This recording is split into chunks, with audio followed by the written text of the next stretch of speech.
یقیناً پورے اخلاص سے نیت کے ساتھ جڑے ہیں، اور اللہ سے دعا ہے کہ اللہ تعالی ہم سب کو خوب خوب قبول فرمائے۔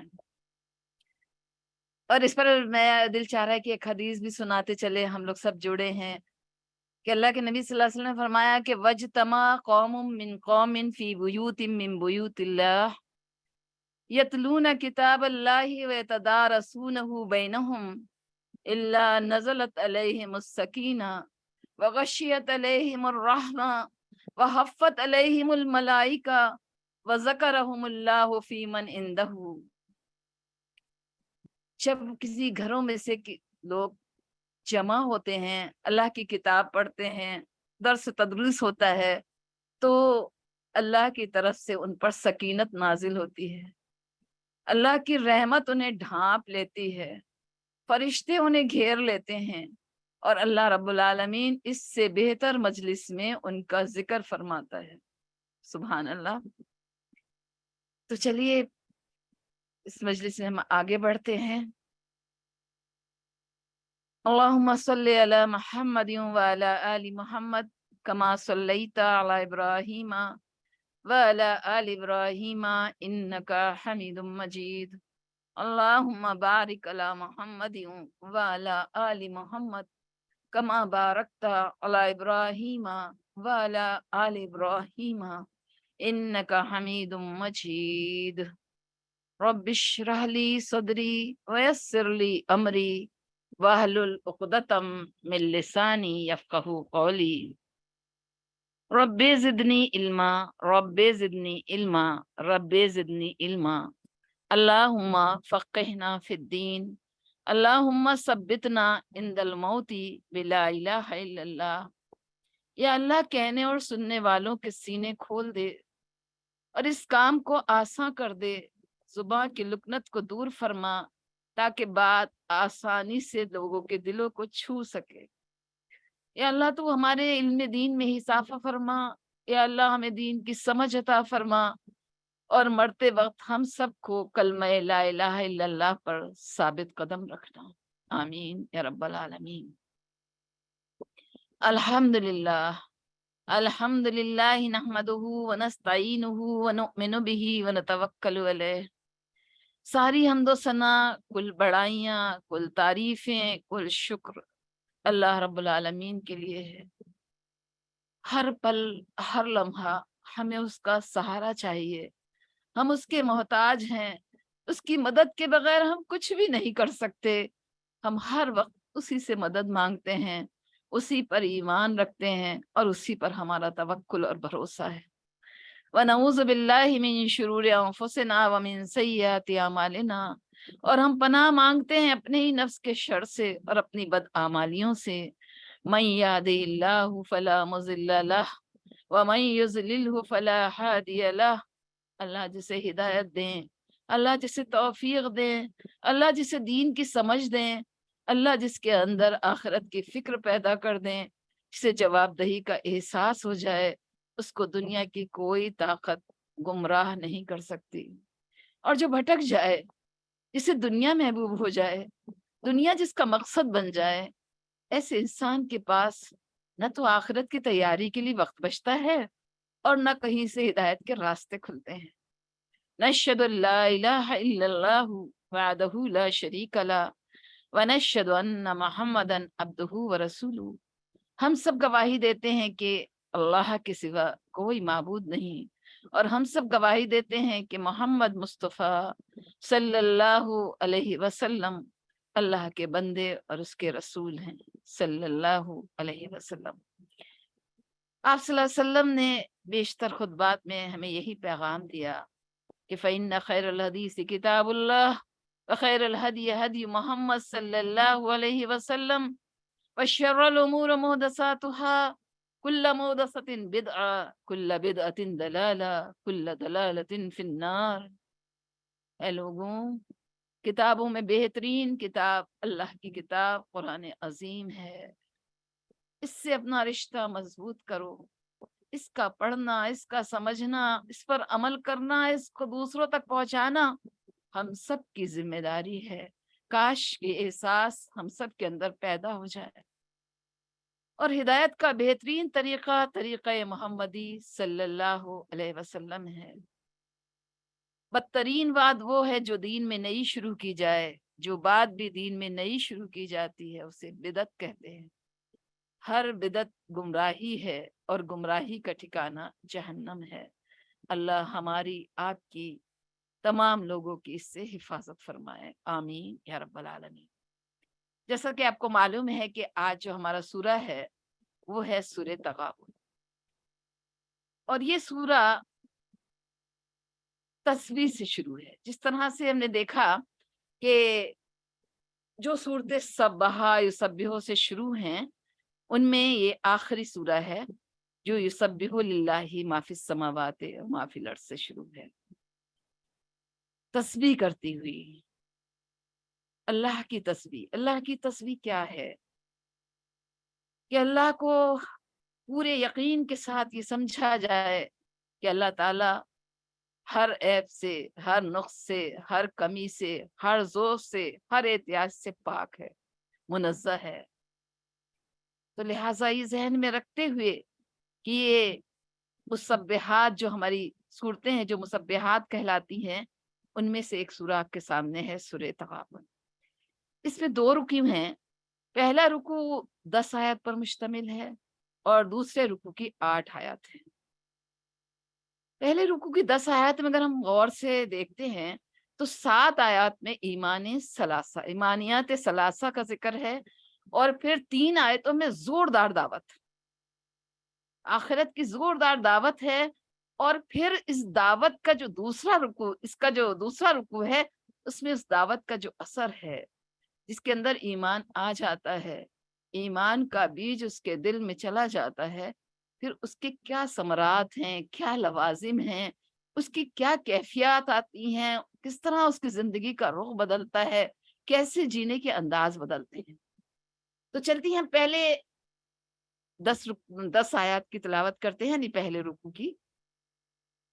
اعوذ باللہ من الشیطان الرجیم، بسم اللہ الرحمن الرحیم، یسبح للہ ما فی السماوات وما فی الارض، لہ الملک ولہ الحمد وہو علی کل شیء قدیر، هو الذی خلقکم فمنکم کافر ومنکم مؤمن واللہ بما تعملون بصیر، خلق السماوات والارض بالحق وصورکم فأحسن صورکم وإلیہ المصیر، يعلم ما في السماوات والأرض ويعلم ما تسرون وما تعلنون والله عليم بذات الصدور، ألم يأتكم نبأ الذين كفروا من قبل فذاقوا وبال أمرهم ولهم عذاب أليم، ذلك بأنه كانت تأتيهم رسلهم بالبينات فقالوا وبشر يهدوننا فكفروا وتولوا واستغنى الله والله غني حميد، زعم الذين كفروا أن لن يبعثوا قل بلى وربي لتبعثن ثم لتنبؤن بما عملتم وذلك لله يسير، فآمنوا بالله ورسوله والنور الذي أنزلنا والله بما تعملون خبير، يوم يجمعكم ليوم الجمع ذلك يوم التغابن، ومن يؤمن بالله ويعمل صالحا يكفر عنه سيئاته ويدخله جنات تجري من تحتها الأنهار خالدين فيها أبدا، ذلك الفوز العظيم، والذين كفروا وكذبوا بآياتنا أولئك أصحاب النار خالدين فيها وبئس المصير۔ صدق اللہ۔ میں نے آپ کے سامنے سورہ تغابن کی 10 آیتیں تلاوت کی۔ اللہ تعالیٰ فرما رہا ہے یسبح للہ ما فی السماوات وما فی الارض۔ کیا انداز ہے، اللہ ہی کی تسبیح کرتے ہیں جو کچھ آسمانوں میں ہے اور جو کچھ زمین میں۔ ہر چیز ہمیں تو معلوم بھی نہیں آسمانوں میں کیا ہے، ہمیں تو زمینوں کے بارے میں اتنی علم ہی نہیں، لیکن اللہ تعالیٰ فرما رہا ہے ہر چیز، ہر شے، آسمانوں میں ہو یا زمین میں ہو، سب اللہ ہی کی تسبیح کر رہی ہے، اللہ کی پاکی پکار رہی ہے۔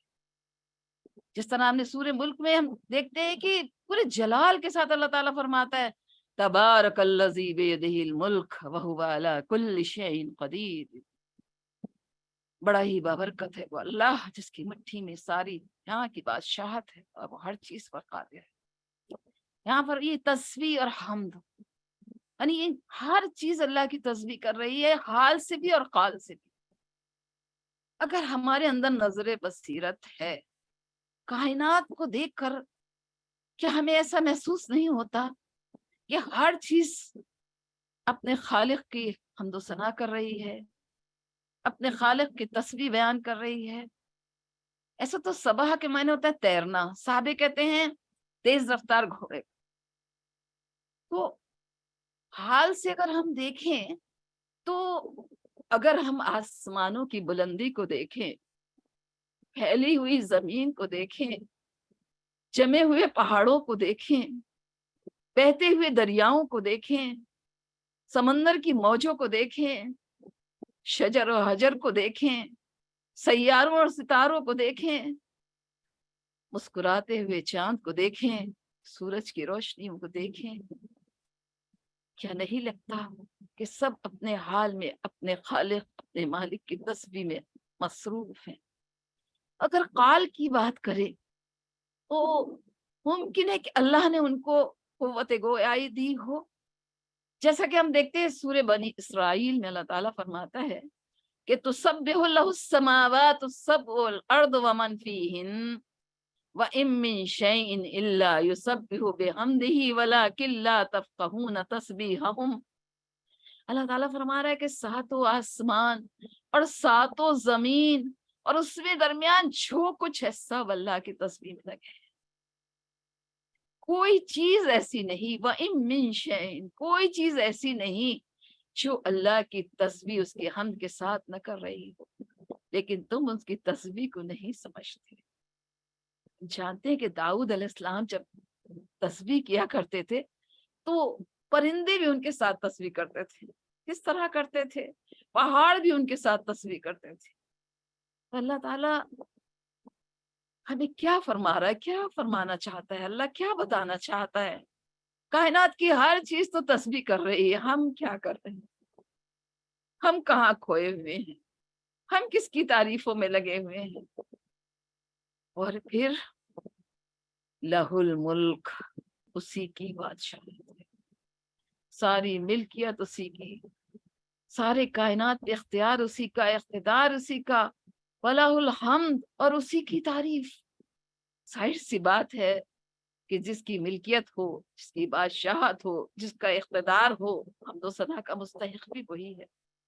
اور وَهُوَ عَلَىٰ كُلِّ شَيْءٍ قَدِيرٌ، اور وہ ہر چیز پر قادر ہے، جو چاہے کرے۔ وَإِذَا قَضَىٰ أَمْرًا فَإِنَّمَا يَقُولُ لَهُ كُن فَيَكُونُ، جب وہ کسی کام کرنے کا فیصلہ کرتا ہے تو صرف کن کہہ دیتا ہے اور وہ ہو جاتا ہے۔ فَعَالٌ لِمَا يُرِيدُ، اس کی شان ہے، جو چاہے کر گزرتا ہے۔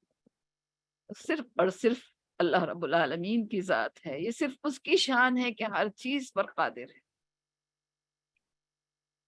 پھر اللہ تعالیٰ فرماتا ہے هُوَ الَّذِي خَلَقَكُم فَمِنكُم كَافِرٌ وَمِنكُم مُؤْمِنٌ وَاللَّهُ بِمَا تَعْمَلُونَ بَصِيرٌ۔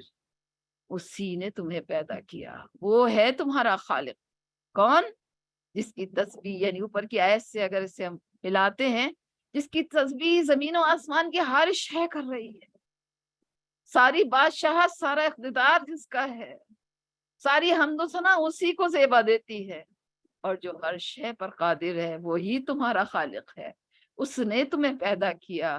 لیکن بڑی حیرانی کی بات ہے کہ تم میں سے بعض تو کافر ہیں، اس کا کفر کرتے ہیں، انکار کرتے ہیں، اور بعض ایمان والے ہیں۔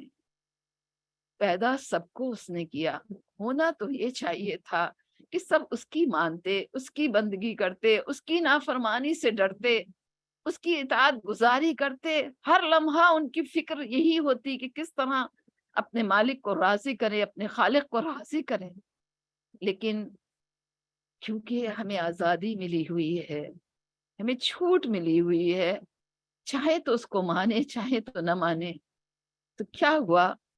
خالق تو سب کا ایک ہی ہے، لیکن بعض ان میں سے انکار کرنے والے ہیں، من مانی من چاہی زندگی گزارنے والے ہیں، جنہوں نے اپنے آپ کو نفس کے حوالے کیا ہوا ہے، نفس کی بندگی میں زندگی گزار رہے ہیں، اور بعض واقعی ایمان والے ہیں جو اللہ کو اپنا رب بھی مانتے ہیں، اللہ کے بتائے ہوئے راستے پر بھی چلتے ہیں، اس کی اطاعت، اس کی فرما برداری میں زندگی گزارنے کی بھرپور کوششیں کرتے ہیں۔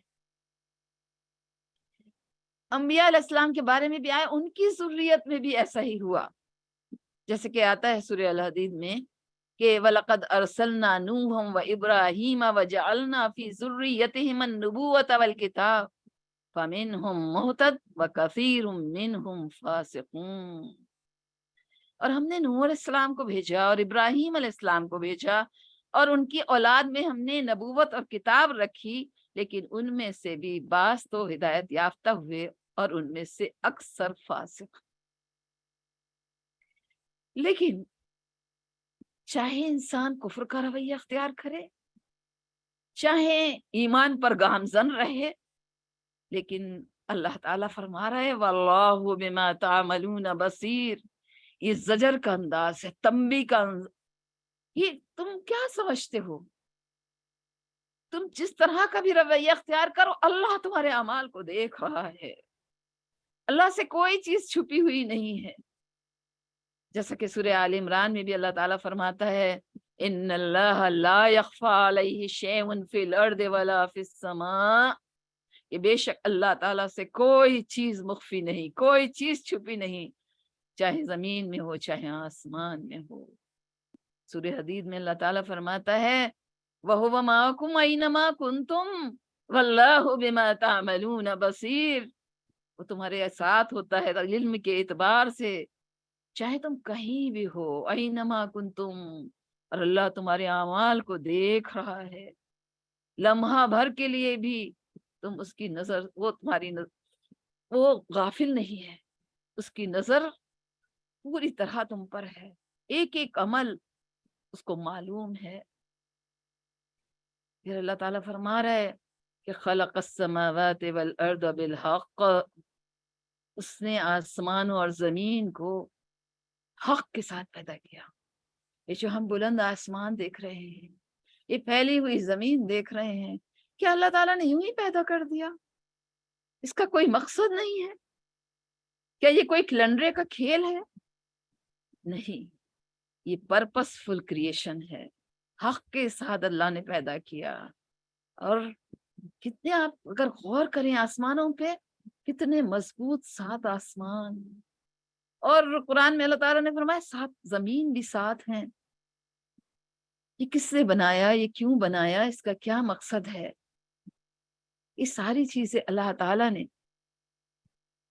ہمارے امتحان کے لیے بنائی ہے، ساری چیزوں کو ہمارے لیے مسخر کیا ہے، اور پھر ہمیں دیکھا جا رہا ہے کہ ہم تمام چیزوں سے فائدہ تو اٹھاتے ہیں، پر کرتے کیا ہیں؟ وَصَوَّرَكُمْ فَأَحْسَنَ صُوَرَكُمْ وَإِلَيْهِ الْمَصِيرُ۔ اس نے تمہیں بنایا، یعنی تمہاری صورتیں اس نے بنائی ہیں، اور کتنی بہترین صورتیں، یعنی سب سے بہترین جو تخلیق ہے وہ انسان کی تخلیق۔ لَقَدْ خَلَقْنَا الْإِنسَانَ فِي أَحْسَنِ تَقْوِيمٍ۔ اللہ تعالیٰ فرما رہے ہیں ہم نے تمہیں بہترین ساخت میں پیدا کیا۔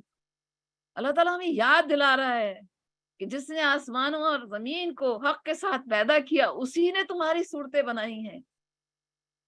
جیسے آتا ہے نا وَيُصَوِّرُكُمْ فِي الْأَرْحَامِ كَيْفَ يَشَاءُ، اور وہ ماں کے رحم میں جیسی چاہتا ہے تمہاری تصویریں بناتا ہے۔ انسان اگر غور کرے کہ 3 اندھیروں میں کس طرح وہ مصور ہماری تصویر کشی کرتا ہے، اور کتنی پیاری تصویر کشی، نوک پلک سے درست۔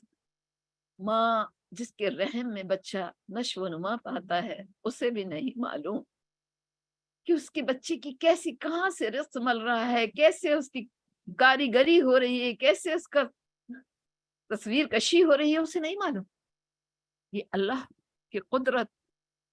ایک نطفے سے اللہ تعالیٰ کس طرح سے ایک انسان کو ماں کے پیٹ میں تخلیق فرماتا ہے اور پھر کس طرح بچہ بنا کر نکالتا ہے. وَصَوَّرَكُمْ فَأَحْسَنَ صُوَرَكُمْ. دوسری جگہ اللہ تعالیٰ فرماتا ہے یا ایھا الناس یا ایھا الناس ما غرک بربک الکریم الذی خلقک فسواک فعدلک فی ای صورت ما شاء رکبک. اے انسان تجھے اپنے رب کریم کے ساتھ کس چیز نے دھوکہ ڈالا, کس چیز نے دھوکے میں ڈالا؟ حالانکہ اس نے تجھے پیدا کیا. الذی خلقک فسواک, نوک پلک سے درست کیا, کیسے کیسے فعدلک, اور تجھے معتدل بنایا, اور پھر جس صورت میں چاہا تجھے ڈھال دیا. انسان کے وہی آنکھ کان ناک, وہی ہونٹ, وہی زبان, وہی چہرہ, لیکن اگر آپ دیکھیں تو دیکھتے حیران رہ جائیں کہ ہر ایک کی تصویر اللہ نے الگ بنائی. اس صرف اللہ ہی کی کاریگری ہو سکتی ہے, اس صرف اللہ ہی کی قدرت ہے, یہ کسی کے بس میں نہیں. اللہ ہمیں یاد دلا رہا ہے اسی نے تمہاری تصویر کشی کی ہے, اور بہترین تصویر کشی, بہترین تمہاری صورتیں بنائی.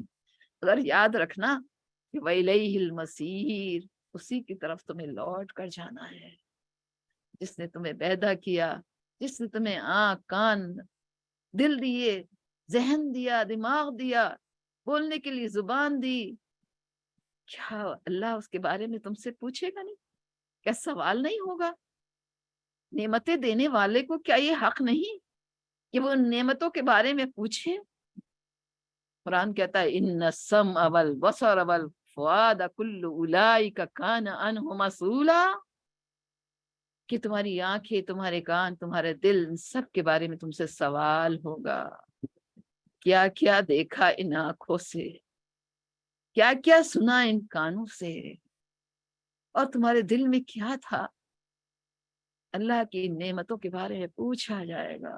اس کی طرف لوٹنا ہے, واپس جانا ہے, حساب دینا ہے. اگر یہ ڈر ہمارے دل میں پیدا ہو جائے کہ ہمارا رب ہر لمحہ ہمیں دیکھ رہا ہے, ہمارے اعمال کی اسے پوری خبر ہے, اب جو کچھ بھی کر رہے ہیں وہ بے خبر نہیں ہے, اس سے وہ غافل نہیں ہے, اور جو کچھ اس نے ہمیں نعمتیں دی ہیں اسی کی طرف ہمیں واپس جانا ہے, حساب دینا ہے. کیا انسان اللہ کی نافرمانیاں کر سکتا ہے؟ کھلے عام گناہ کی طرف جا سکتا ہے؟ اللہ کے غصے کو بھڑکا سکتا ہے؟ اللہ کی ناراضگی مول لے سکتا ہے؟ نہیں نہیں. وہ تو شاید ایک ایک قدم پھونک پھونک کر رکھتا ہو, ہر گھڑی اس کو یہ فکر رہتی ہو کہ میرا اللہ مجھ سے ناراض نہ ہو جائے, جو نعمتیں اس نے دے رکھی ہیں کہیں ایسا نہ ہو وہ واپس لے لے. تو لہٰذا ہم سب کو بھی سوچنا چاہیے کہ کیا واپسی کی ہمیں فکر ہے, کیا واپسی کی ہمارے پاس تیاری ہے, کیا ہمیں یہ احساس ہے کہ ہمیں اس کی طرف لوٹ کر جانا ہے, نعمتوں کا حساب دینا ہے. کچھ بھی کر لیں, لوٹ کر تو اسی کے پاس جانا پڑے گا. اِنَّ إِلَيْنَا إِيَابَهُمْ وَإِنَّ عَلَيْنَا حِسَابَهُمْ. اللہ تعالیٰ فرماتا ہے کہ ہماری ہی طرف لوٹ کر آنا ہے اور ہمارے ہی ذمے ان سے حساب لینا ہے. لہٰذا پھر ہمارا ایمان کیسا ہونا چاہیے, ہماری کیفیت کیسی ہونا چاہیے, ہماری زندگی کیسی گزرنی چاہیے. اور پھر اللہ تعالیٰ فرما رہے ہیں یعلم ما فی السماوات والارض ویعلم ما تسرون وما تعلنون اللہ علیم بذات الصدور. یہ اس کے علم کامل پر, یہ صرف پیدا ہی نہیں کیا اس نے بلکہ اس کا علم بھی کامل ہے. وہ جانتا ہے جو کچھ آسمانوں میں اور زمین میں ہے, وہ جانتا ہے جو کچھ تم چھپاتے ہو, جو کچھ تم ظاہر کرتے ہو, اور وہ تو تمہارے سینوں کے راز سے بھی واقف ہے. 3 بار یہ تکرار آئی. اگر اللہ اتنا ہی فرما دیتا ٹھیک ہے, اللہ تعالیٰ آسمان اور زمین کی ہر چیز کو جانتا ہے, اس کے پاس ہر چیز کا علم ہے, لیکن اللہ تعالیٰ فرما رہا ہے نہیں, جو تم چھپاتے ہو, کتنے راز شاید ہمارے سینے میں ایسے دفن ہو جس کو صرف ہم ہی جانتے ہیں, کوئی نہیں جانتا. تم کسی کو بتانا بھی نہیں چاہتے، لیکن اللہ اس کو بھی جانتا ہے۔ اور یہ فرمانے کے بعد کہ اللہ تعالیٰ تمہارے کھلے چھپے ہر چیز کو جانتا ہے، جو تم چھپاتے ہو، جو ظاہر کرتے ہو، وہ بھی اللہ کے علم میں ہے۔ اور پھر اللہ فرمایا کہ اللہ تو علیم بذات الصدور ہے، جو تمہارے سب کانشس میں ہے، تمہارے ذہن میں چل رہا ہے، ابھی تمہاری زبان پہ نہیں آیا، تمہاری نیتیں، تمہارے ارادے، تمہارے خیالات، ایوری تھنگ، سب کچھ اللہ کو معلوم ہے، سب کچھ اللہ کو پتا ہے۔ اللہ سے کوئی چیز، یعنی کوئی چیز اس کے علم کے باہر نہیں، اس کے علم کا کوئی احاطہ کر ہی نہیں سکتا۔ یعلم ما بین ایدیہم وما خلفہم ولا یحیطون بشیء من علمہ الا بما شاء، اس کے علم سے کچھ بھی احاطہ نہیں کر سکتے، کچھ نہیں کر سکتے۔ ہاں، جو اللہ جس کو جتنا عطا کر دے، جتنا چاہے۔ اب اللہ تعالیٰ یاد دلا رہا ہے، کیا؟ الم یأتکم نبأ الذین کفروا من قبل فذاقوا وبال امرهم ولهم عذاب علیم، کیا تمہارے پاس ان لوگوں کی خبریں نہیں آئی جنہوں نے انکار کیا؟ کس کی خبریں ہیں؟ کیا تمہیں نہیں پتا؟ اللہ تعالیٰ نے قوم نوح نے جب نوح علیہ السلام کی نافرمانی کی، کس طرح وہ غرق کر دیے گئے، صرف وہی بچے جو کشتی پہ سوار تھے۔ فرعون نے موسیٰ کا کہا نہ مانا، کیسے سمندر میں غرق ہوئے۔ قوم عاد جو اپنی طاقت میں بہت بڑے کہلاتے تھے، بڑی قوت دی تھی، بڑے لمبے چوڑے دراز قد کے پہاڑوں میں گھر بناتے تھے تراش تراش کے، بڑا ذہن دیا تھا اللہ تعالیٰ نے، بڑا علم دیا تھا، لیکن جب نافرمانی کی رسول کی تو کیا ہوا، کیا انجام ہوا۔ قرآن کہتا ہے کہ 7 رات اور 8 دن ایسی زبردست آندھی چلی تھی قوم عاد پر، یہود علیہ السلام کی قوم تھی۔ 7 لیالیم و 8 ایامن حسوما، 7 رات اور 8 دن اٹھا اٹھا کے ایسے پٹکتی تھی، کیونکہ یہ بہت لمبے چوڑے ہوا کرتے تھے، جیسے کھجور کے تنے ہوں۔ قرآن نے تشبیہ دی، صفحہ ہستی سے مٹا دیا۔ قوم سمود کس طرح ہلاک کیے گئے، قوم تبا، قوم ایکا۔ اللہ تعالیٰ یاد دلا رہا ہے ہمیں کہ کیا تمہارے پاس ان کی خبریں نہیں آئیں جنہوں نے انکار کیا؟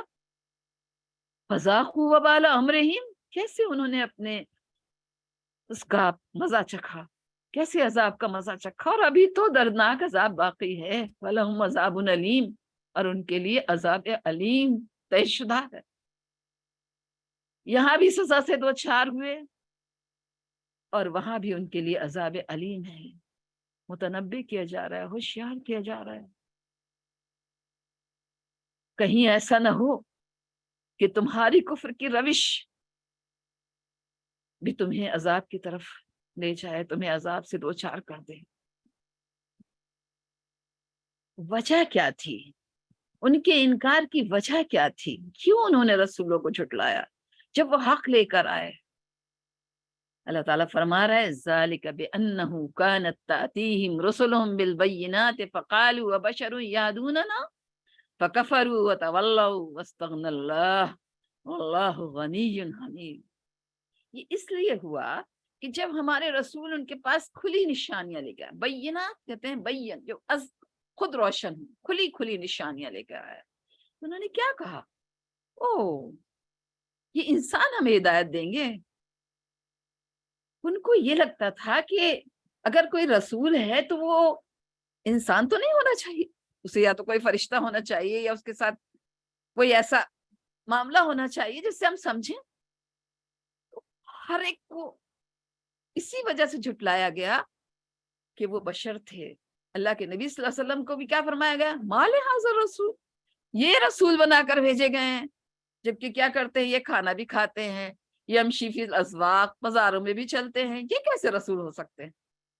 تو ہمیشہ یہ رہا کہ اللہ تعالیٰ نے تو رسولوں کو معجزات لے کر بھیجا۔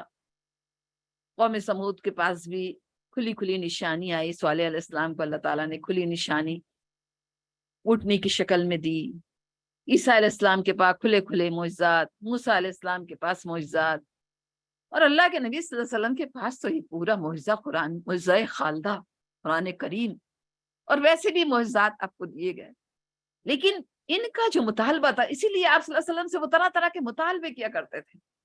کیا مطالبے کرتے تھے؟ اگر آپ اللہ کے رسول ہیں تو آپ ایسا کریے کہ آپ کا کوئی باغ ہو کھجوروں کا، انگوروں کا، اس کے بیچ میں نہریں جاری ہوں، یا پھر یہ کہ آپ کا کوئی سونے کا گھر ہو، یا آپ کے ساتھ فرشتے چلیں۔ تو یہ سارے مطالبے آپ کے ساتھ کیا کرتے تھے، آپ کا دل دکھتا تھا، لیکن اللہ تعالیٰ نے فرما دیا تھا مانے تو اسی کو مانے، اور کوئی معجزہ ہم نہیں دکھائیں گے، کیونکہ معجزہ آنے کے بعد یہ اللہ کا قانون ہے کہ معجزہ آنے کے بعد پھر اگر نہیں مانتے تو ان کو ہمیشہ کے لیے صفحہ ہستی سے مٹا دیا گیا، جیسا کہ قوم سمود، قوم عاد، یہ تمام قومیں، اگر اللہ تعالیٰ قرآن میں ہم سے تذکرے نہ کرتا تو ہم تو جانتے ہی نہیں کہ کس طرح یہ قومیں ہلاک ہوئی، کیسے فرعون غرق ہوا، کیسے قوم سمود ہلاک ہوئی، کیسے قوم عاد ہلاک ہوئی، کیسے قوم نوح کے ساتھ معاملہ ہوا، ہمیں کیا پتہ چلتا۔ تو لہٰذا ان کو یہی مطالبہ ہوا کرتا تھا کہ اگر رسول ہے تو پھر وہ بشر کیوں ہے؟ حالانکہ اللہ تعالیٰ نے رسولوں کو الگ معجزات دے کر بھیجا، بینات دے کر بھیجا، مگر تھی تو وہ بشر۔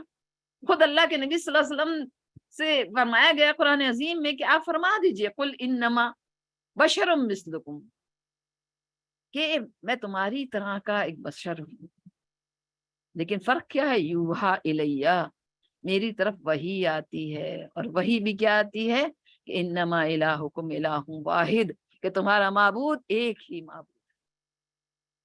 تو اس طرح سے انہوں نے انکار کیا بشریت کی بنا پر، اور اگر رسول مان لیا تو پھر وہ بشر ماننے کو تیار نہیں، ایک حد، یعنی عیسیٰ علیہ السلام کو انہوں نے خدا بنا لیا یا خدا کا بیٹا بنا لیا۔ اللہ کے نبی صلی اللہ علیہ وسلم کو اگر رسول مانا تو ان کو اللہ کے مقابل لا کر ٹھہرا دیا۔ تو یہ سلسلہ ہمیشہ رہا، اسی کو اللہ تعالیٰ فرما رہا ہے کہ حالانکہ ان کے پاس رسول کھلی کھلی نشانیاں لے کر آئے، لیکن انہوں نے کیا کہا؟ ابشر یہدوننا، کہ انسان بھلا ہمیں ہدایت دیں گے، یہ تو ہماری طرح کے انسان ہیں۔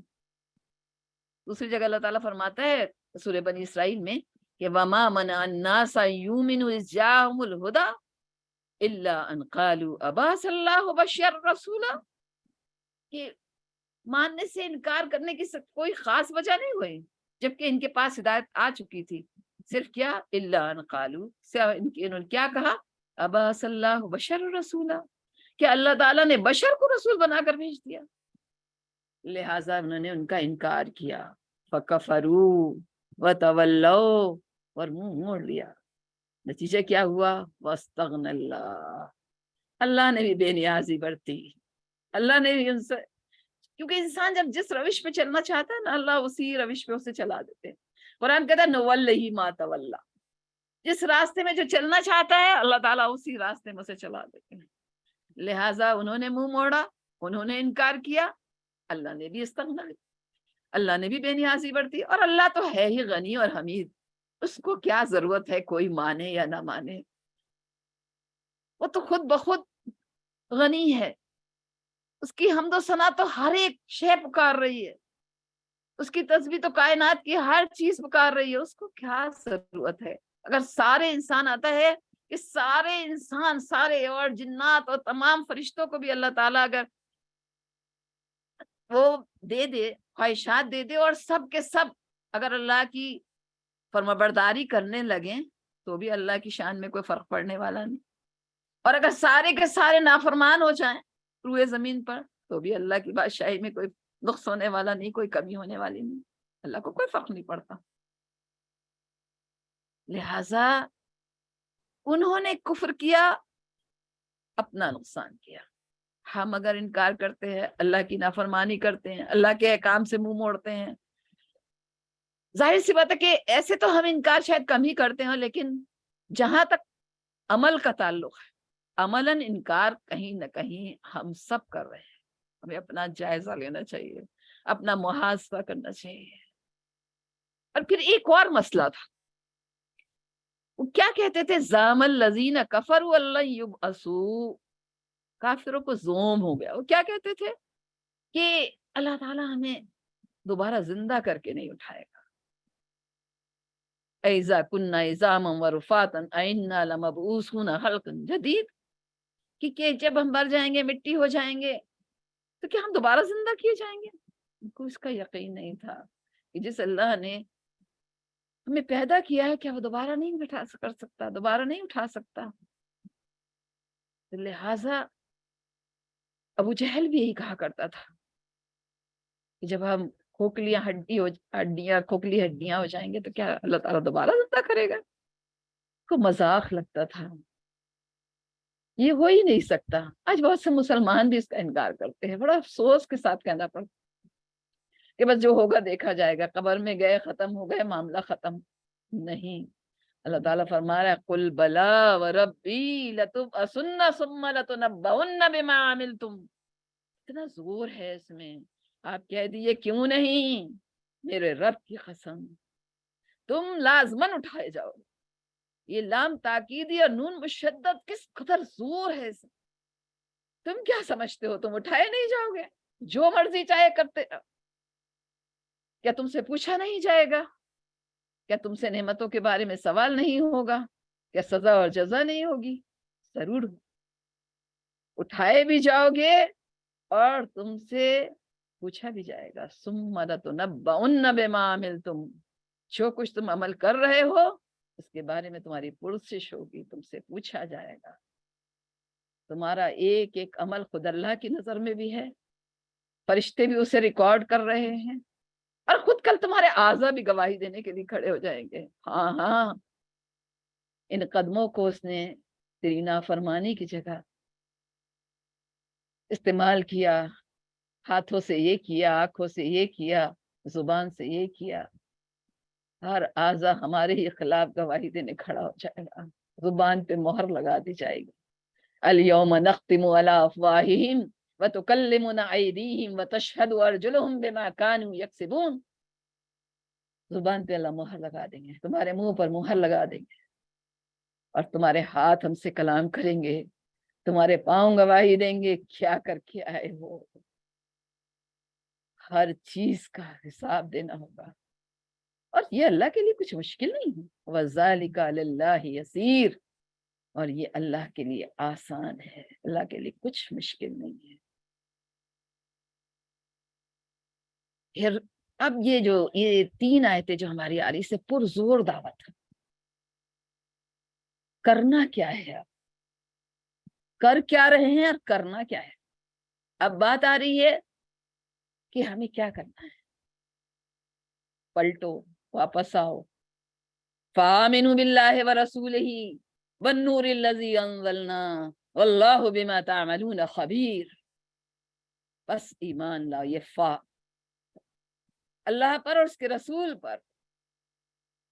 ہم اور آپ کہیں گے اب تو اللہ اور اس کے رسول پر ایمان لائے ہیں، ویسا ایمان جو اللہ کو مطلوب ہے، اللہ کی اطاعت، اللہ کے رسول صلی اللہ علیہ وسلم بتائے ہوئے راستے پر زندگی گزارنا، کی سنتوں پر کاربند ہونا. اور پھر وَالنُّورِ الَّذِي أَنزَلْنَا، اور وہ نور جو ہم نے نازل کیا، یہ نور قرآن جو کس پر نازل ہوا؟ اللہ کے نبی صلی اللہ علیہ وسلم پر نازل کیا گیا. قرآن کہتا ہے قَدْ جَاءَكُم مِّنَ اللَّهِ نُورٌ وَكِتَابٌ مُّبِينٌ. تمہارے پاس ایک نور آ گیا ہے، کتاب روشن آ گئی. کیوں آیا ہے یہ روشنی، ہمیں کیوں دی گئی، یہ قرآن کیوں نازل ہوا؟ دیکھتے ہیں سورہ ابراہیم، اللہ تعالیٰ فرماتا ہے الف لام را کتاب انزلناہ الیک لتخرج الناس من الظلمات الى النور باذن ربهم الى صراط العزیز الحمید. یہ قرآن، یہ کتاب جو آپ کی طرف نازل کی گئی ہے، اس کا مقصد کیا ہے؟ کہ لوگوں کو اندھیرے سے نکال کر اجالے کی طرف لاتی ہے اپنے رب کے اذن سے. لہذا دعوت، پرزور دعوت. تم اللہ اور اس کے رسول کی بات مان لو، اس قرآن کے مطابق اپنی زندگی گزارو، اس کی روشنی میں گزارو، اندھیروں سے باہر نکلو. یہ قرآن تمہیں اجالے کی طرف لائے گا، یہ تمہیں روشنیاں دکھائے گا، یہ تمہیں منزل کا پتہ بتائے گا، یہ تمہیں گائیڈ کرے گا، یہ تمہیں راستہ دکھائے گا۔ لہٰذا جو انسان اس قرآن کی روشنی مل جاتی ہے، اس کے اندھیرے چھٹ جاتے ہیں، اس کے دل میں بھی نور ہوتا ہے، اس کے اعمال میں بھی نور ہوتا ہے، اور وہ نور چھلکتا ہے۔ آپ نے دیکھا ہوگا کہ جب کوئی چیز بھر جاتی ہے تو وہ چھلک جاتی ہے۔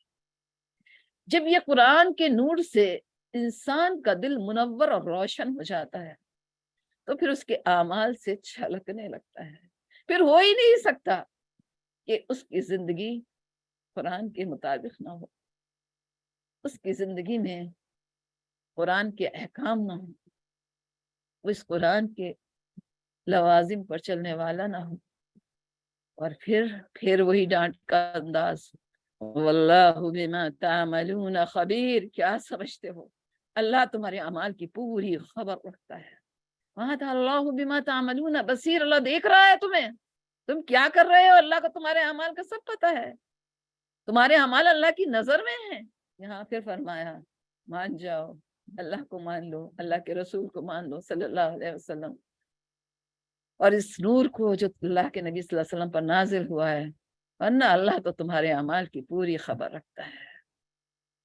تمہاری جہاں مرضی ہوتی ہے تم اس قرآن کو مانتے ہو، جہاں مرضی نہیں ہوتی، جہاں تمہارے نفس پہ زد پڑتی ہے، جہاں چوٹ پڑتی ہے، اس کو چھوڑ دیتے ہیں۔ لہٰذا اللہ کو معلوم ہے، اللہ کو پوری خبر ہے، تمہارے ایک ایک اعمال کا اسے پتا ہے، تمہارے اعمال کی پوری خبر رکھتا ہے۔ اب کیا فرمایا جا رہا ہے؟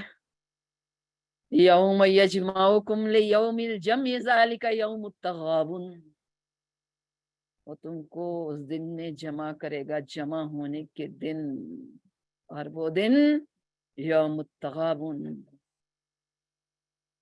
تغابن کے معنی اصل میں غبن سے ہے، کمی، نقصان، یا کسی نے محنت کی ہو، کوئی کمائی لے گیا ہو، یہ غبن جیسے اکثر ہم سنتے ہیں بینک میں غبن ہو گیا، کسی نے مال جمع کیا اور کوئی لے گیا۔ اور ایک معنی اس کے بتایا جاتا ہے ہار اور جیت۔ تو یہ جو دن ہے، کون سا دن؟ جمع ہونے کا دن، جس دن آدم علیہ السلام سے لے کر اور اللہ کے نبی صلی اللہ علیہ وسلم کا آخری امتی جمع ہوگا، سارے لوگ میدان محشر میں جمع ہوں گے۔ وہ فیصلے کا دن ہے، وہ ہار اور جیت کا دن ہے۔ دنیا میں بھی ہار اور جیت ہوتی ہے، ہم دنیا میں بھی جیتنا چاہتے ہیں، ہارنا نہیں چاہتے، لیکن دنیا کی ہار نہ کوئی ہار ہے، نہ دنیا کی کوئی جیت ہے۔ آج اگر کوئی ہارا تو کل جیت بھی سکتا ہے، آج جیتا تو کل ہارنے کے بھی چانسز ہیں، لیکن اصل ہار اور جیت کیا ہے؟ اصل ہار اور جیت اس دن جو ہار گیا وہ ہار گیا، اس دن جو جیت گیا وہ جیت گیا۔ اور ایک غبن کا جہاں تک معنی آتے ہیں نقصان اور کمی کے، کہ انسان کو جب قبر میں بھی اللہ تعالیٰ، جو نیک انسان ہوگا اللہ تعالیٰ اس کے لیے قبر میں بھی جنت کی کھڑکیاں کھول دی جائیں گی، جنت کی ہوائیں اسے اور خوشبوئیں آ رہی ہوں گی، اس کو ٹھکانہ دکھایا جائے گا کہ یہ ہے تمہارا ٹھکانہ، یہ ہے تمہارا مستقر، اور اس کو وہ جہنم کا بھی وہ گوشہ دکھایا جائے گا کہ اگر تم نے نیک اعمال نہ کیے ہوتے تو تمہارا ٹھکانہ یہ ہوتا۔ اسی طرح جنت میں بھی جب لوگ چلے جائیں گے تو جنتیوں کو بھی وہ دکھائی جائے گی جہنم میں وہ جگہ کہ اگر تم نے اللہ کی نافرمانی کی ہوتی تو تمہارا ٹھکانہ یہ ہوتا، تاکہ وہ اور زیادہ خوش ہو جائے۔ اور جہنمیوں کو بھی جنت میں وہ جگہ دکھائی جائے گی کہ اگر تم اللہ کی مان کے آتے، رب چاہی گزار کے آتے، قرآن کے مطابق زندگی گزاری ہوتی، اللہ کی فرما برداری کی ہوتی تو تمہارا ٹھکانہ یہ ہوتا، تاکہ ان کی حسرتوں میں اور اضافہ ہو جائے، کاش اور کاش۔ لہذا وہ دن اصل دن ہے جس دن فیصلہ ہوگا۔ کیا حال ہوگا اس دن؟ اپنے بھی پرائے ہو جائیں گے، کوئی پوچھنے والا نہ ہوگا، کوئی نیکی دینے والا نہ ہوگا، اپنے اعمال جو ہم نے یہاں سے بھیجے ہوں گے بس وہی اعمال ہمارے کام آئیں گے۔ یوم التغابن، فیصلے کریں۔ ایک بار اللہ کے نبی صلی اللہ علیہ وسلم نے صحابہ سے پوچھا، اکثر آپ سوال کا آپ کا ایک انداز ہوا کرتا تھا کہ ایکم مفلس، تم جانتے ہو تم میں مفلس کون ہے؟ تو صحابہ کا اکثر و بیشتر یہی جواب ہوتا تھا کہ اللہ و رسول ہوا ہے، اللہ اور اس کے رسول بہتر جانتے ہیں۔ وہی جواب ان کا تھا۔ ہمارے حساب سے تو ہم جانتے ہیں کہ مفلس وہ ہے جس کے پاس نہ درہم ہو نہ دینار ہو۔ تو اللہ کے نبی صلی اللہ علیہ وسلم نے فرمایا قیامت کے دن کا مفلس وہ ہوگا جو ڈھیر نیکیاں لے کر آیا ہوگا، لیکن کسی پر ظلم کیا ہوگا، کسی کی حق تلفی کی ہوگی، کسی کی گالی دی ہوگی، کسی کی ایذا رسانی کی ہوگی، کسی کا حق یعنی وہ سارے سوالی سائل کھڑے ہوں گے۔ وہاں تو نہ درہم ہوں گے، نہ دینار ہوں گے، نہ ڈالر ہوں گے، نہ ریال ہوں گے، لہٰذا اس کی نیکیاں ہی اس کے پاس ہوں گی۔ اب کیا ہوگا کہ اس کی نیکیاں بٹنا شروع ہو جائیں گی۔ کوئی سے کہا جائے گا ان کی نمازیں لے جاؤ، کسی سے کہا جائے گا روزے لے جاؤ، حج لے جاؤ، عمرے لے جاؤ، زکوٰۃ لے جاؤ، صدقات لے جاؤ، نیکیاں بٹ رہی ہیں۔ ایک شخص جو بہت نیکیاں لے کر آیا تھا، لیکن حقوق العباد کی کمی کی وجہ سے، حق تلفیوں کی وجہ سے، ایذا رسانیوں کی وجہ سے کیا ہوا؟ اب نیکیاں بٹنے لگی ہیں، یہاں تک کہ نیکیاں ختم ہو جائیں گی۔ اب کہا جائے گا کہ اب سوالیوں کے جو گناہ ہے وہ اس کے کھاتے میں ڈال دو۔ کہا یہ ہے مفلس جو قیامت کے دن سب کچھ لے کر آئے گا، لیکن ایک مفلس کی طرح کٹہرے میں کھڑا ہوگا، ایک مجرم کی طرح کٹہرے میں کھڑا ہوگا۔ وہ ہے ذالک یوم التغابن، وہ ہے فیصلے کا دن۔ کون پاس ہوگا، کون فیل ہوگا، کون کامیاب ہوگا، کون ناکام ہوگا۔ وَمَن يُؤْمِن بِاللَّهِ وَيَعْمَلْ صَالِحًا يُكَفِّرْ عَنْهُ سَيِّئَاتِهِ، اللہ تعالیٰ فرمایا جو شخص ایمان لائے اور نیک عمل کرے، یا ایمان کے ساتھ عمل صالحہ۔ عمل صالحہ کیا ہے؟ یہ اخلاص نیت کے ساتھ کیے جائیں، اللہ کے نبی صلی اللہ علیہ وسلم کے طریقے پر کیے جائیں، ایمان کے اکارڈنگ وہ عمل۔ اللہ تعالیٰ فرماتا ہے کہ اللہ تعالیٰ کیا کرے گا؟ ان کے گناہوں کو معاف کر دے گا، ان کی برائیاں سے دور کر دے گا، اور ان کو ایسی جنتوں میں داخل کرے گا جس میں ہمیشہ ہمیشہ رہیں گے، ان کے نیچے نہریں جاری ہوں گی، ابد الآباد اس میں رہیں گے۔ ذالک هو الفوز، ذالک الفوز العظیم، یہ ہے بڑی کامیابی، یہ ہے کامیابی۔ ہم نے دنیا کو کامیابی سمجھ لیا، دنیا پہ ریجھ رہے ہیں، دنیا میں لگے ہوئے ہیں، دنیا کی تیاریوں میں ساری صلاحیتیں، سارا وقت، ساری انرجیز کہاں لگ رہی ہیں؟ ہماری ساری کوششیں صرف دنیا تک محدود ہیں، لیکن اللہ تعالیٰ فرما رہا ہے دنیا کتنے ہی مل جائے، لیکن آخر یہ دنیا فانی ہے، واپس جانا ہے۔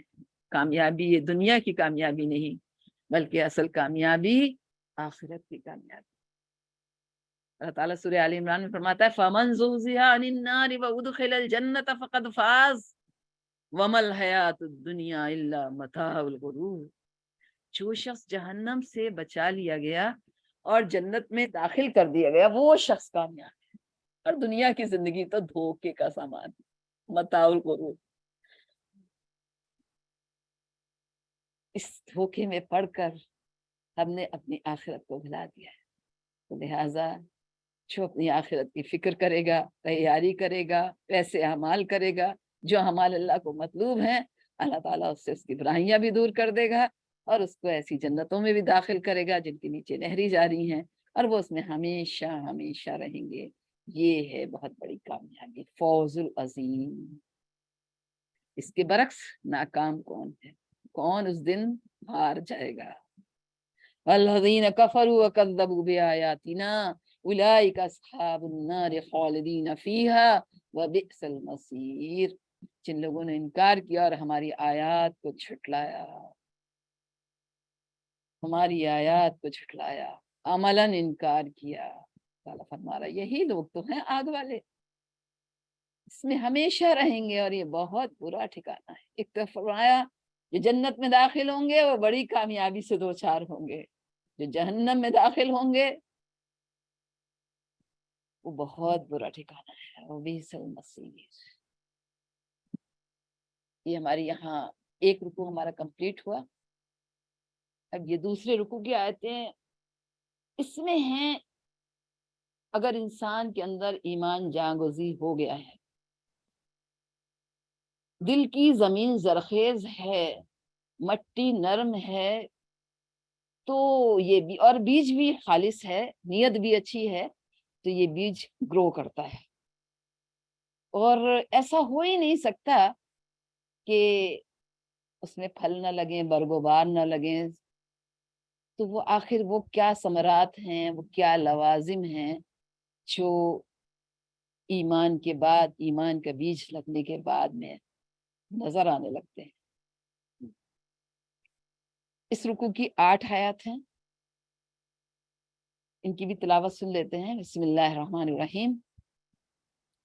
اور یہ 8 آیتیں اس سے بھی زیادہ زوردار ہیں، بہت اہم۔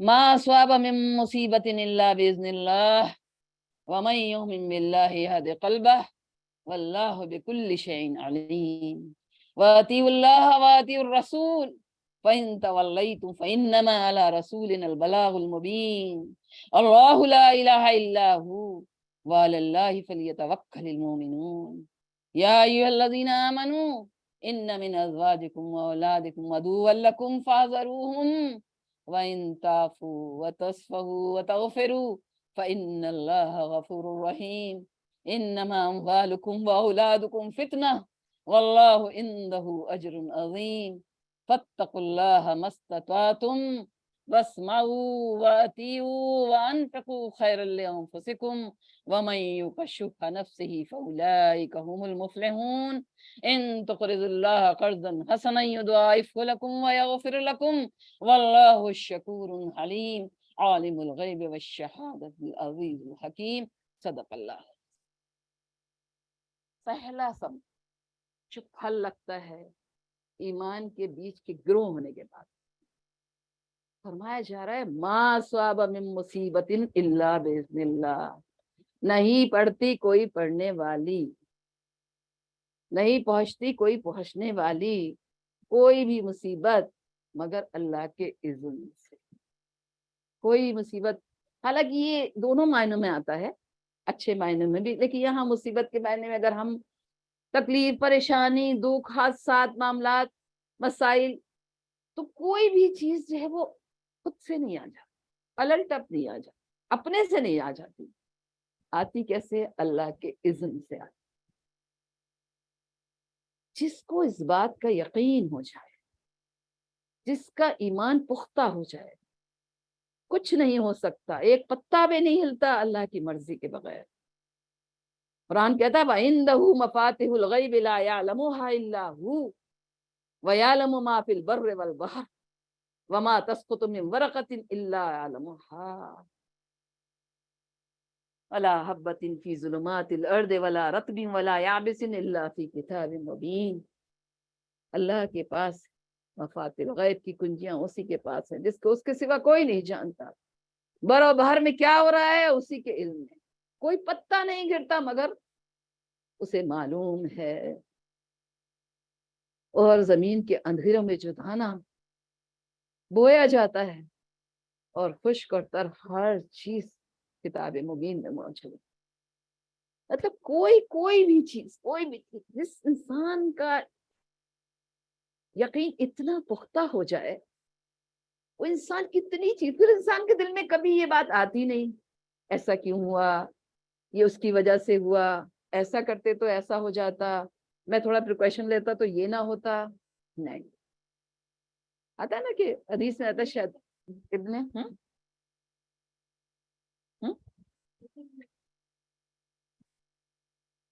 ابن عباس سے روایت ہے کہ جو چیز تجھے پہنچی ہے تو وہ تو پہنچنا ہی تھی، کتنا بھی کچھ کر لیتا، اور جو چیز نہیں پہنچی وہ تجھے پہنچنا ہی نہیں تھی۔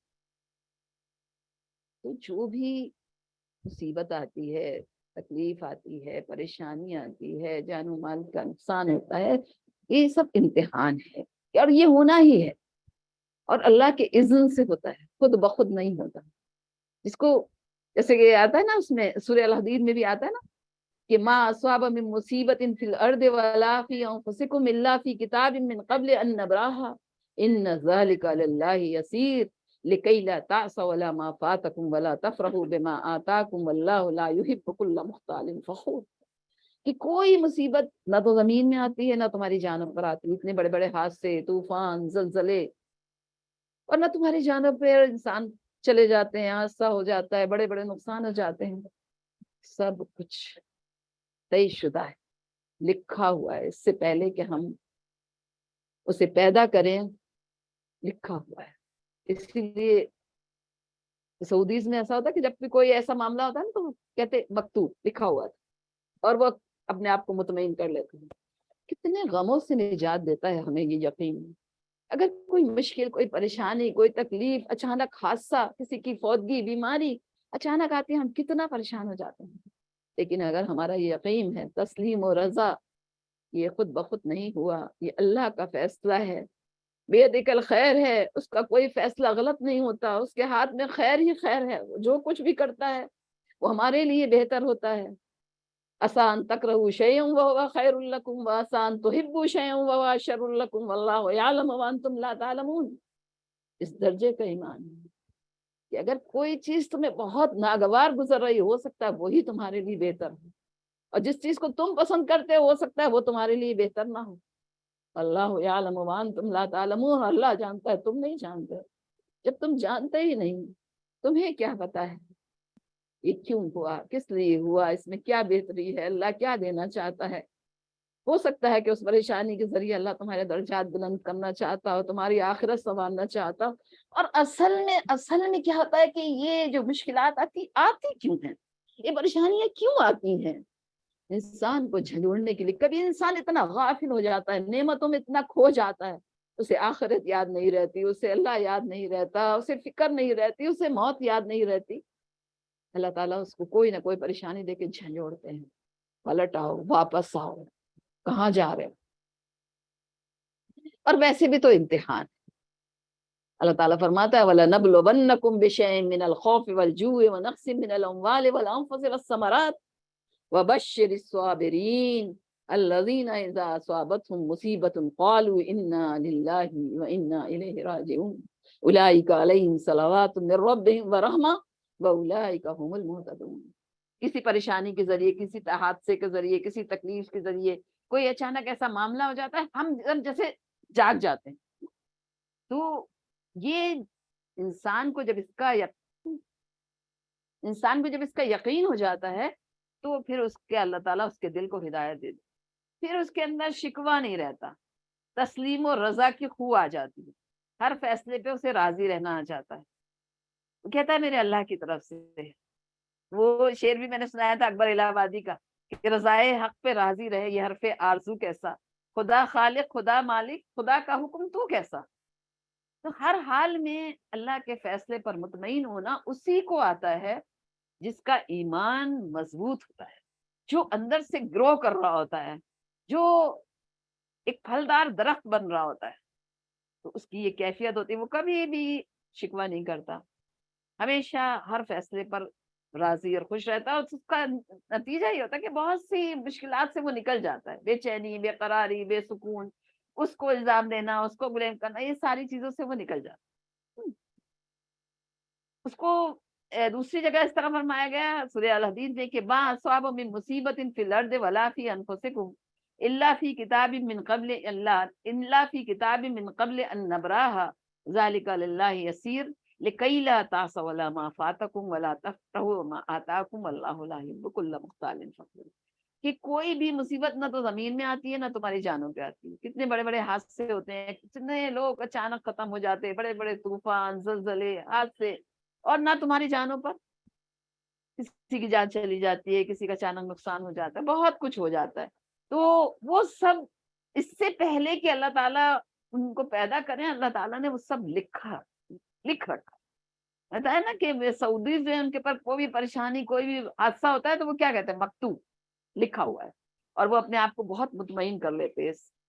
تو لہٰذا ہر چیز طے شدہ ہے، اور آزمائش تو زندگی کا دوسرا نام ہے، لیکن یہ آزمائش خود سے خود نہیں آتی، اللہ کے حکم سے آتی ہے، اللہ تعالیٰ فرماتا ہے اسان تکرہوا شیئا وہو خیر لکم واسان تحبوا شیئا وہو شر لکم واللہ یعلم وانتم لا تعلمون۔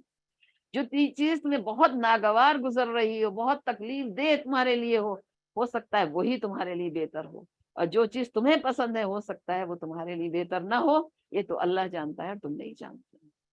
سورۃ توبہ میں اللہ تعالیٰ فرماتا ہے قُل لَن يُصِيبَنَا إِلَّا مَا كَتَبَ اللَّهُ لَنَا هُوَ مَوْلَانَا وَعَلَى اللَّهِ فَلْيَتَوَكَّلِ الْمُؤْمِنُونَ۔ آپ کہہ دیجئے کہ ہرگز ہم پر کوئی مصیبت آ ہی نہیں سکتی مگر وہ جو اللہ نے ہمارے لیے لکھ دی ہے، اور جس نے لکھی وہ ہمارا مولا ہے، اور مومنوں کو اللہ ہی پر بھروسہ کرنا چاہیے۔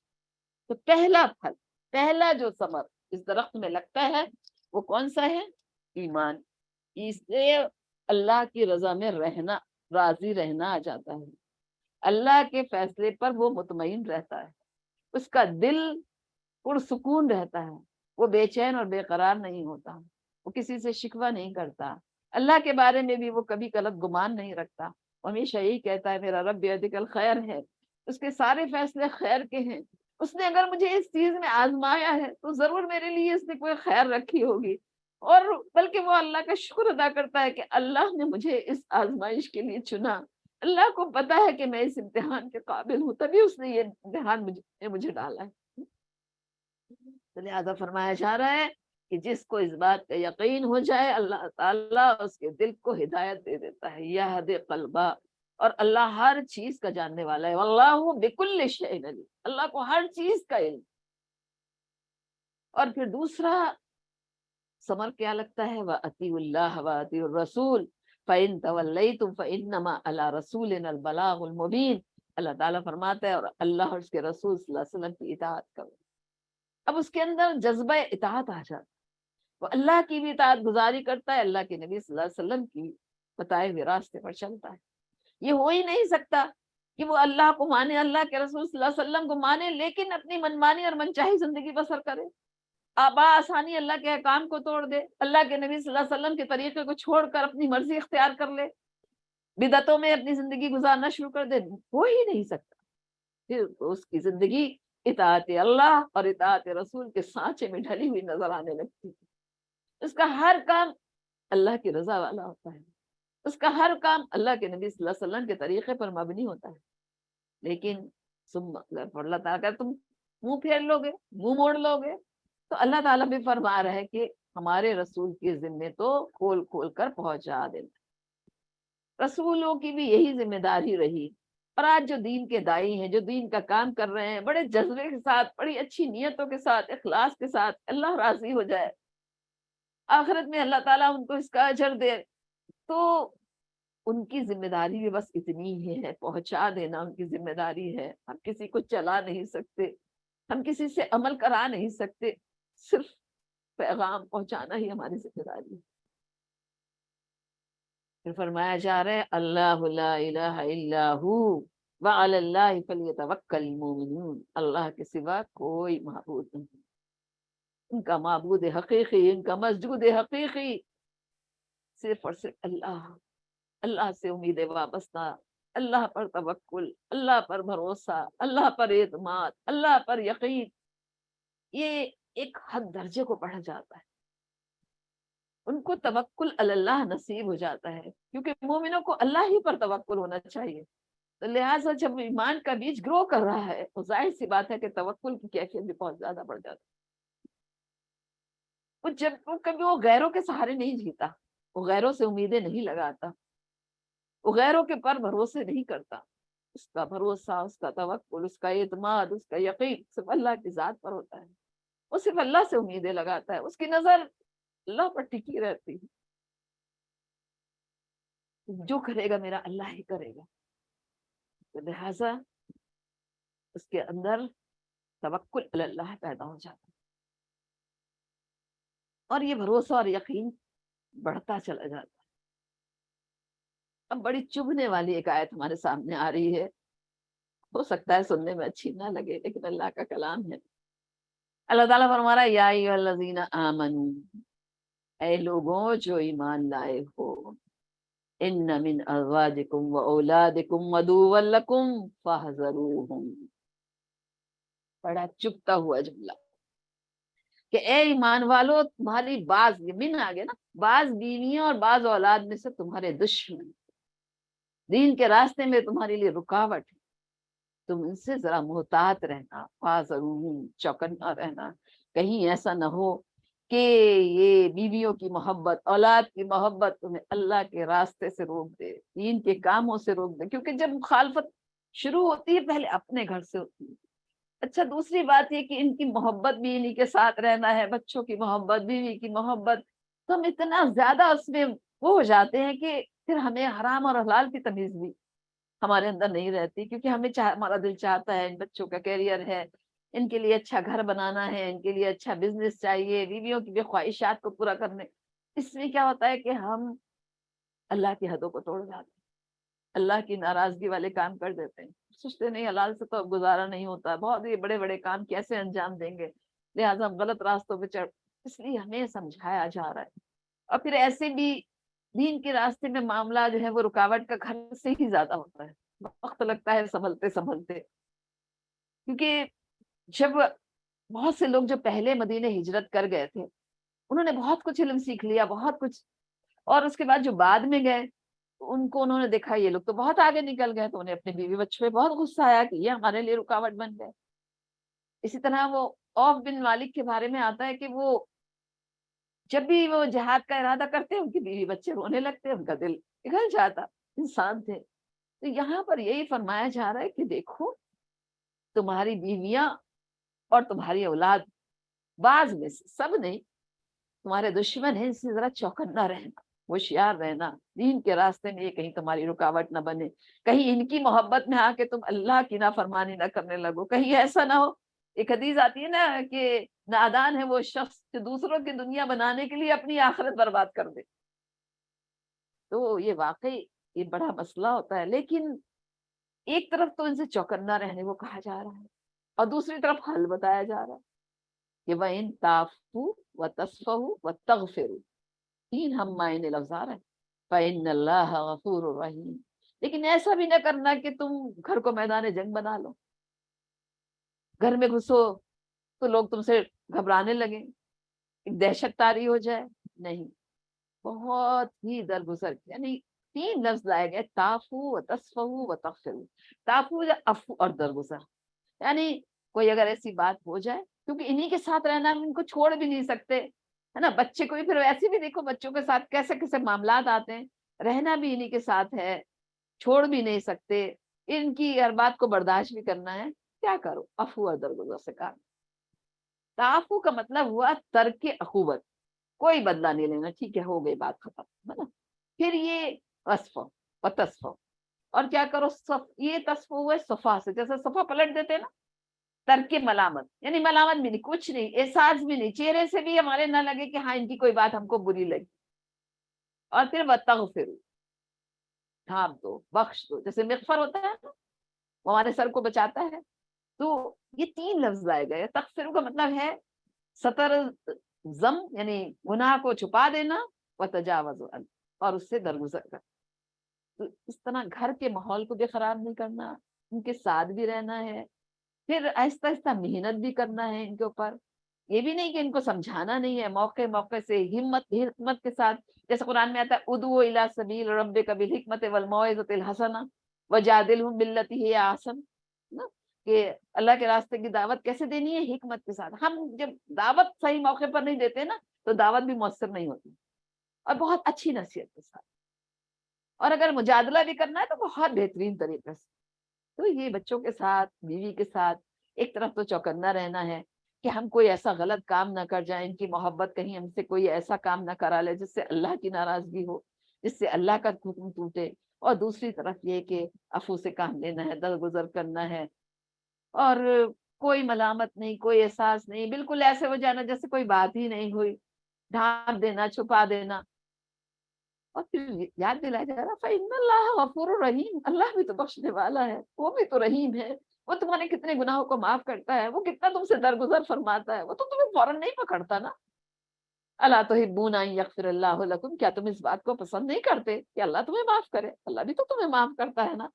بس گھر کا ماحول بھی خوشگوار بناؤ، اور کوشش یہ کرو کہ ہم سب کو لے کر چلے، ان کا بھی ذہن تیار کرو، اور پھر اگر کوئی بات ایسی ہو تو عفو اور درگزر سے کام لو، اور گھر کا ماحول کو جو ہے بہترین سے بہترین بناؤ، پرسکون بناؤ۔ جب گھر میں انسان کو سکون نہ ہو، گھر کے ہی لوگ مخالفت کریں، تو کیسے ہم دین کے کام میں آگے بڑھ سکتے ہیں؟ ہمیں تو یہ معاون چاہیے، ہم اللہ سے مدد مانگا کریں، اللہ تعالیٰ ہمارے گھر والوں کو ہمارا معاون بنا دیجیے۔ کیسے موسیٰ علیہ السلام نے دعا مانگی تھی کہ وَاجْعَل لِّي وَزِيرًا مِّنْ أَهْلِي ہارون اخشدد بہ ازری واشرکہ فی امری، اللہ میرے بھائی کو میرا مددگار بنا دیجیے، میرے کام میں اس کو شریک کر دیجیے۔ تو ہم بھی اللہ سے دعائیں کریں، درگزر سے کام لیں۔ پھر اللہ تعالیٰ فرما رہا ہے انما اموالکم واولادکم فتنہ واللہ عندہ اجر عظیم، دیکھو تمہارا مال اور تمہاری اولاد یہ تمہارے لیے کسوٹی ہے، ان کو پا کے تم کرتے کیا ہو، مال پا کر کیا کرتے ہو، اولاد کے ساتھ کیسا معاملہ کرتے ہو، ان کی تربیت کیسے کرتے ہو، انہیں دنیا کی دوڑ میں آگے سے آگے لے جانا چاہتے ہو یا آخرت کے لیے انہیں تیار کرتے ہو، کیا کرتے کیا ہو۔ یہ ہمارے لیے کسوٹی ہے، مال بہت بڑی کسوٹی ہے۔ انسان کہتا ہے نا میرا مال، مگر اس کا کہا جو اس نے کھا کر ختم کر دیا، جو پہن کر پرانا کر دیا، اور جو آخرت کے لیے جمع کر دیا۔ جو ہم اللہ کے راہ سے جو ہم خرچ کر دیتے ہیں وہ ہمارا اپنا ہے۔ یہ مال آخرت بھی بنا سکتا ہے، اور اس مال سے ہم اپنی آخرت لٹا بھی سکتے ہیں۔ یہ اولاد ہمارے لیے سب جاریہ بھی بن سکتی ہے اگر ہم نے اس کی صحیح تربیت کی، اور خدا نہ کرے اگر ہم نے ان کی صحیح تربیت نہیں کی، صرف دنیا دیا۔ کیسے کیسے لوگ باہر بیٹھے ہوئے، ماں باپ دور ہیں، بوڑھے ماں باپ ہیں، کس لیے؟ اولاد، مال کے دھن میں ہم نے ان کو اتنا زیادہ مال کی محبت دلا دی ہے، کہتے نہیں انڈیا میں تو اتنی سیلری نہیں ملے گی، یہ مشکلیں ہیں، یہ مشکلیں ہیں، بہت سے ہمارے ساتھ معاملات ہیں۔ بہرحال یہ مال اور اولاد ہمارے لیے کسوٹی ہے، آزمائش ہے، اور اللہ کے پاس اجر عظیم ہے۔ سورہ منافقون میں بھی اللہ تعالیٰ نے فرمایا کہ اے ایمان والو، کہیں ایسا نہ ہو کہ تمہارے مال اور تمہارے اولاد تمہیں اللہ کے ذکر سے غافل کر دو۔ اگر تم نے لوگوں نے ایسا کیا، وہ لوگ وہ نافرمان ہیں۔ سورہ توبہ میں اللہ تعالیٰ نے کیا فرمایا کہ قل ان کان آباؤکم وابناؤکم واخوانکم وازواجکم وعشیرتکم، یہ 5 محبتیں انسان کے دل میں ہے نا، اولاد کی محبت، یہ تو فطرت میں رکھی ہے اللہ تعالیٰ نے، کہ تمہارے باپ، تمہارے بیٹے، تمہارے بھائی، تمہاری بیویاں، اور تمہارے کنبے قبیلے والے، اور پھر 3 چیزیں دنیاوی، وَأَمْوَالٌ اقْتَرَفْتُمُوهَا وَتِجَارَةٌ تَخْشَوْنَ كَسَادَهَا وَمَسَاكِنُ تَرْضَوْنَهَا أَحَبَّ إِلَيْكُم مِّنَ اللَّهِ وَرَسُولِهِ وَجِهَادٍ فِي سَبِيلِهِ فَتَرَبَّصُوا حَتَّىٰ يَأْتِيَ اللَّهُ بِأَمْرِهِ وَاللَّهُ لَا يَهْدِي الْقَوْمَ الْفَاسِقِينَ۔ اگر یہ 5 محبتیں، اور یہ تمہاری مال کی محبت جو تم نے کمائے ہیں، وہ تجارت جس کے کساد کا تمہیں اندیشہ رہتا ہے، وہ گھر جو تم نے بنائے ہیں، سجائے ہیں، اگر اللہ، اس کے رسول اور اس کے راستے میں جہاد کرنے سے زیادہ تمہیں محبوب ہے تو انتظار کرو، انتظار کرو کہ اللہ کا حکم عذاب آ جائے، اور اللہ تعالیٰ فاسقوں کو ہدایت نہیں دیتا۔ اتنی کھلی بات، یہ ساری محبتیں اپنی جگہ ہیں، اللہ کی محبت سب سے اوپر، اللہ کا حکم سب سے آگے، وہ ہماری پرائیورٹی ہونا چاہیے۔ والذین آمنوا اشد حبا للہ، اور جو لوگ ایمان والے ہوتے ہیں وہ سب سے بڑھ کر اللہ کی محبت میں شدید ہوتے ہیں۔ انما اموالکم واولادکم فتنہ، اسی جگہ بھی فرمایا نا المال والبنون زینۃ الحیات الدنیا والباقیات الصالحات خیر عند ربک ثوابا وخیر عملا۔ مال اور اولاد کیا ہے؟ دنیا کی زینت ہے، باقی رہنے والے تو تمہارے نیک صالح اعمال ہیں، ثواب کے اعتبار سے بھی اور امید کے اعتبار سے۔ لہٰذا اس سے بھی ہمیں روکا جا رہا ہے کہ کہیں ایسا نہ ہو مال اور اولاد کی وجہ سے تمہاری آخرت تمہارے ہاتھوں سے چلی جائے۔ اب کیا فرمایا جا رہا ہے؟ فاتقوا اللہ ما استطعتم، ڈرو اللہ سے، اللہ کا تقوی اختیار کرو، بچ بچ کے چلو جہاں تک ممکن، جہاں تک استطاعت ہو، جہاں تک امکان ہو۔ یعنی کہ ہم نے سورہ آل عمران میں پڑھا تھا کہ یا ایھا الذین آمنوا اتقوا اللہ حق تقاتہ، اللہ کا تقوی اختیار کرو جیسے تقوی کا حق ہے۔ گھبرا گئے تھے صحابہ، کیسے اللہ کا حق ادا کریں، کیسے تقوی کا حق ادا ہو؟ یہاں فرمایا بس تقوی اختیار کرو اللہ کا، جتنی بھی تم میں استطاعت ہے، حد الامکان، جتنا بھی تم کر سکتے ہو۔ جیسے ابی ابن کعب سے پوچھا گیا تھا جب تقوی کے بارے میں، تو انہوں نے کہا تھا کہ کیسے گزرتے ہو ان راستوں سے جو بہت تنگ راستے ہوں اور جھاڑیاں ہوں، نیچے بھی کاٹے ہوں، کیسے اپنے دامن کو بچا بچا کے چلتے ہو، کیسے سنبھل سنبھل کے چلتے ہو؟ یہی تقوی ہے، حد الامکان اللہ کا تقوی اختیار۔ اور واسمعوا واطیعوا وانفقوا، اور سنو، اللہ کی بات کو غور سے سنو، سن کر نہیں رہ جانا، اطاعت مطلوب ہے، واطیعوا، اور اطاعت کرو، مان جاؤ، اور پھر خرچ کرو، وانفقوا، ادھر مال کی بات آئی، یہاں آیا خرچ کرو، یہی تمہارے لیے بہتر ہے، ذالکم خیر لکم۔ اور جو شخص ومن یوق شح نفسہ فاولئک هم المفلحون، جو شخص بخل سے بچا ہے وہی لوگ کامیاب، جو اپنا مال اللہ کے راستے میں خرچ کرتے ہیں۔ کیونکہ جو ہم اپنے ہاتھوں سے خرچ کر دیتے ہیں نا، وہ ہمارا اپنا ہے، اور باقی تو پھر پرایا ہے، وارثوں کا ہے۔ جیسے کہ قرآن میں آتا ہے نا کہ ما عندکم ینفد وما عند اللہ باق، جو کچھ تمہارے پاس ہے ختم ہو جانے والا ہے، جو اللہ کے پاس جمع کرا دیتے ہو باقی رہنے والا ہے۔ ایک بار آتا ہے حضرت عائشہ رضی اللہ تعالیٰ عنہ کا واقعہ آتا ہے کہ حضور صلی اللہ علیہ وسلم کی آئیں بکری ذبح ہوئی اور سب گوشت بٹ گیا، اور ایک دستی، ایک شانی رہ گئی۔ اللہ کے نبی صلی اللہ علیہ وسلم آئے، آپ نے پوچھا عائشہ کیا بچا ہے؟ آپ نے فرمایا بس یہی اتنی سی دستی بچ گئی۔ آپ نے فرمایا عائشہ وہ پوری بکری بچ گئی ہے سوائے اس دستی اور شانی کے، جو ہم کھا لیں گے، جو ہم کنزیوم کرتے ہیں، جو بچا بچا کے ہم رکھتے ہیں، وہ تو اوروں کا ہو جائے گا، وارثوں کا ہو جائے گا، اور جو ہم اللہ کے یہاں جمع کرا دیتے ہیں وہ ہمارے کام آئے گا انشاءاللہ۔ کہ ان تقرضوا اللہ قرضا حسنا فیضاعف لکم ویغفر لکم واللہ شکور حلیم۔ اللہ تعالیٰ فرما رہے ہیں، دیکھیے ابھی انفاق کا ذکر آیا، اب خاص طور سے قرض حسنہ۔ قرض حسنہ کیا ہوتا ہے؟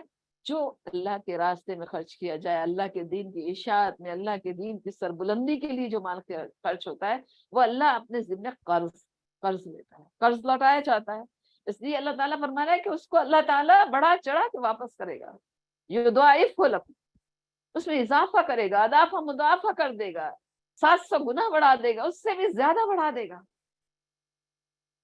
کیسی کیسی مثالیں قرآن میں دی گئی ہیں، یہ ایک دانہ ہو اس کی 7 بالیں جمے اور ہر بالی میں 100 دانے ہو، 700 گنا اللہ کے راستے میں خرچ کرنے کا۔ تو یہاں پر پھر موٹیویٹ کیا جا رہا ہے کہ خرچ تو تم کرتے ہی ہو، لیکن جو اللہ کو قرض حسنہ دو گے، اللہ تعالیٰ اس سے بڑھا چڑھا کے تمہیں واپس کرے گا، اور اتنا ہی نہیں بلکہ وہ تمہیں بخش دے گا۔ مغفرت کسے نہیں چاہیے؟ لیکن اس مغفرت کے لیے ہم نے کیا کوششیں کی ہیں، کیا تیاریاں کی ہیں، کیا لگایا ہے ہم نے آخرت کے لیے، کتنی کوششیں کی ہیں اللہ کے دین کے لیے، کتنی اس کی سربلندی میں اپنے مال کھپایا ہے، یہ ہم اپنے ہی سے سوال کریں۔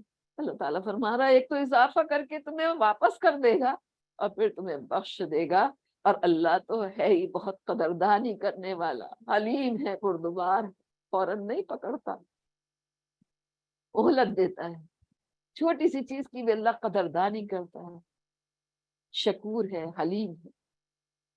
پھر اللہ تعالیٰ فرما رہا ہے عالم الغیب والشہادۃ العزیز الحکیم، وہ ہے اللہ، آخر میں ایک نچوڑ بتا دیا گیا، پھر سے جگایا گیا، وہ کھلے اور چھپے ہر چیز کا جاننے والا ہے، غیب اور شہادہ کا جاننے والا ہے، اور وہ زبردست ہے، غالب ہے، لیکن اس کی حکمتیں جو ہمیں نظر نہیں آتی، ہر چیز،